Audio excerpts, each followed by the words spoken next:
अस्सलाम वालेकुम। अच्छा बच्चे, आज थोड़ा सा जनरल लेक्चर है हमारा। हम अब तक डेरिवेटिव्स के बारे में पढ़ते रहे हैं, तो आज जनरली बस थोड़ा सा डिफरेंशियल इक्वेशन के बारे में पढ़ लेंगे कि डिफरेंशियल इक्वेशन, पहली बात तो याद रखें कि ये एक ऐसी इक्वेशन होती है जिसमें डेरिवेटिव इन्वॉल्व होता है। जाहिर सी बात है, डिफरेंशियल इक्वेशन जिस तरह आप जानते हैं, इक्वलिटी जब हो तो हमारे पास एक इक्वेशन बन जाती है, ठीक है।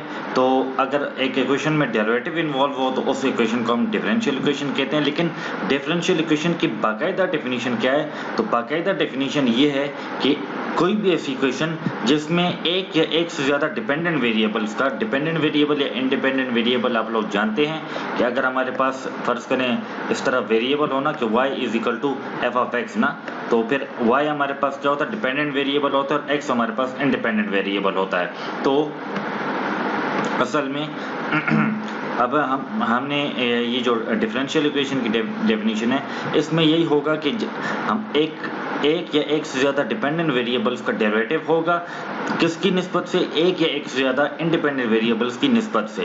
एक या एक से ज्यादा डिपेंडेंट वेरिएबल्स का डेरिवेटिव एक या एक से ज्यादा इंडिपेंडेंट वेरिएबल्स के निस्बत से होगा हमारे पास, ठीक है।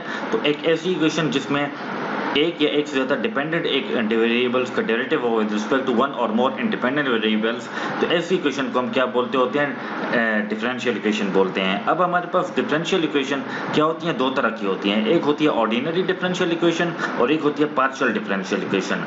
ऑर्डिनरी डिफरेंशियल इक्वेशन क्या होती है? अगर हमारे पास एक या एक से ज्यादा, जब हमारे पास एक या एक से ज्यादा डिपेंडेंट वेरिएबल्स का सिर्फ सिंगल इंडिपेंडेंट वेरिएबल्स की निस्बत से डेरिवेटिव आ जाए, जब भी हमारे पास एक या एक से ज्यादा डिपेंडेंट वेरिएबल्स का सिंगल इंडिपेंडेंट वेरिएबल की निस्बत से डेरिवेटिव आ जाए, तो ऐसी इक्वेशन हमारे पास क्या बनती है? ऑर्डिनरी डिफरेंशियल इक्वेशन बनती है। ऑर्डिनरी डेरिवेटिव में हमारे पास क्या होता है कि एक या एक से ज्यादा डिपेंडेंट वेरिएबल्स का जो डेरिवेटिव होता है वो एक सिंगल इंडिपेंडेंट वेरिएबल की निस्बत से होता है।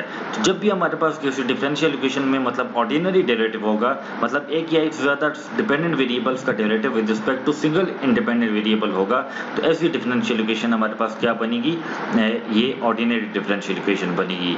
और पार्शियल डिफरेंशियल इक्वेशन में हमारे पास ये होगा कि जब भी हमारे पास एक या एक से ज्यादा डिपेंडेंट वेरिएबल्स का जो डेरिवेटिव होगा वो दो या दो से ज्यादा इंडिपेंडेंट वेरिएबल्स की निस्बत से होगा, तो ऐसी डिफरेंशियल इक्वेशन में जो डेरिवेटिव होगा वो पार्शियल डेरिवेटिव होगा और ऐसी डिफरेंशियल इक्वेशन को हम क्या बोलेंगे? पार्शियल डिफरेंशियल इक्वेशन बोलेंगे। ये एग्जांपल्स हमारे पास मौजूद हैं।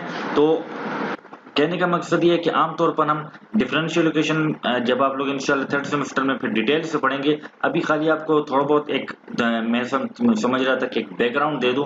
बाकी डिफरेंशियल इक्वेशन एक बहुत वास्ट सब्जेक्ट है, लेकिन बेसिकली दो ही डिफरेंशियल इक्वेशन हमारे पास होती हैं। एक होती है ऑर्डिनरी डिफरेंशियल इक्वेशन और एक होती है पार्शियल डिफरेंशियल इक्वेशन। तो इनके बारे में थोड़ा सा आज आपको बताना था। तो इंशाल्लाह फिर अगले लेक्चर में हम नया टॉपिक स्टार्ट करेंगे और डिटेल से उस पर बात करेंगे इंशाल्लाह।